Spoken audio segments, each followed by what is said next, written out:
too much of your time. I know you're hungry. Food for thought. Let's start there.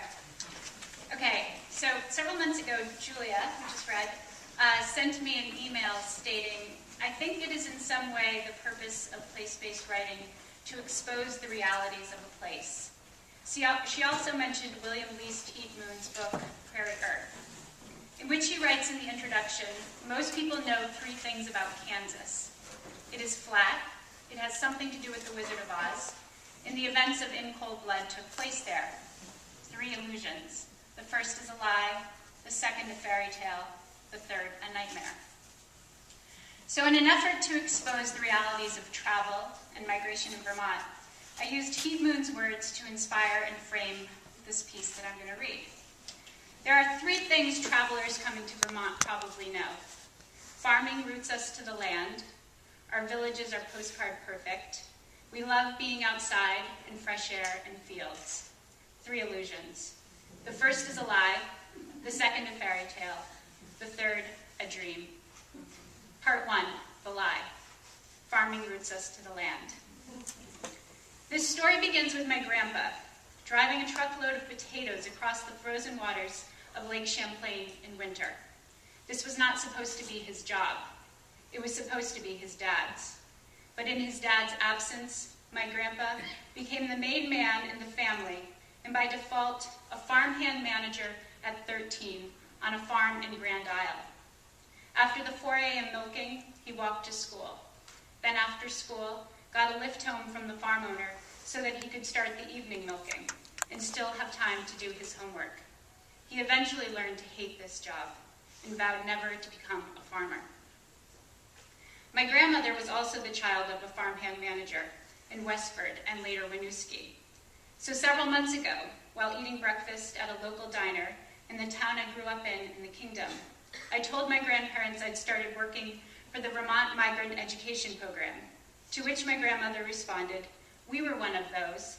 That's what my family did." In making this connection, I realized that my grandparents could have been part of the 40% of people who are born and raised here in Vermont and are currently served by this program. While driving on rural dirt roads, I've met parents and children who have moved 4, 5, 6, even 7 times in a year from dairy to dairy. The barns they work in are rarely bright red. The yards in front of their homes are rarely green. Roots do not grow easily beneath their homes. The other 60% of farmhands served by the migrant program have undertaken what some have referred to as the odyssey of the 21st century, wading rivers, jumping on and off trains, trekking across the desert, risking their lives. These travelers have ripped, tugged, and sheared away at their roots to come work in the U.S., to do the job my grandpa described as the hardest work he had ever done, though he had also served as a medic in World War II, worked in the woolen mills in Winooski, a tire factory in Holyoke, Massachusetts, and eventually as a police officer for 30 years in order to provide food and shelter for his family. The foreign-born farmhand will work with the same sacrifice and motivation to provide for his family, or her family, and to make sure the rest of the family can stay rooted to their own homeland. Part 2, the fairy tale. Our villages are postcard perfect. One of our nation's greatest immigrant stories does not begin here in Vermont, but here is where the journey ends. Vermont proudly claims this fairy tale-like narrative imbued with all the great themes: love and sacrifice, betrayal, determination, war, the quest to survive, and ultimately, a search for a new homeland. The story begins in Austria with a father, his children, and a woman who comes to live with them as a governess. She teaches the children to be proper, to play, and to sing, and over time, the children's father falls in love with her. When Germany annexes Austria, the family makes a daring escape in search of a new home. And of course, as we all know, this immigrant family chooses Vermont, forever holding our rural, mountainous state a place in the imagination of visitors from around the world. For these visitors, we might speculate as to what fantasies they hope to fulfill when they arrive to the chalet in the hills full of music. A chance to meet a relative of the former governess, an encounter with history that has a happy ending, a moment to escape whatever realities are their own and to experience this piece of Austria in Vermont, which they have read about in brochures and seen so beautifully captured in images on postcards and in magazines.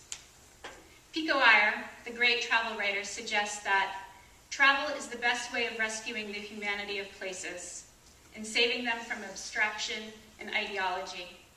If we accept this premise, what else must we show on our brochures and in our postcards and magazines? Part 3, the dream. We love being outside in fresh air and fields. Imagine. You've slept only a few hours, but when you wake at 4:30 a.m., you find yourself in an old house on the edge of 100 acres of emerald-colored land. You look out the paned window and watch the sky brightening as you try to guess exactly where it will crest along the ridge in the distance.